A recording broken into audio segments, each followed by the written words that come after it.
So, it's 12 a.m. in the morning, in the midnight, in the everything.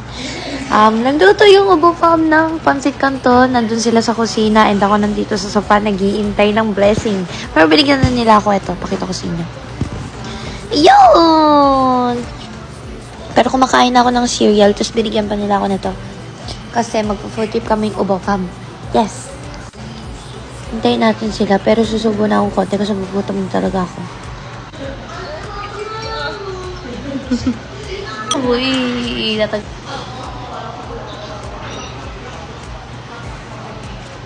Yan ba? Pansit Canton.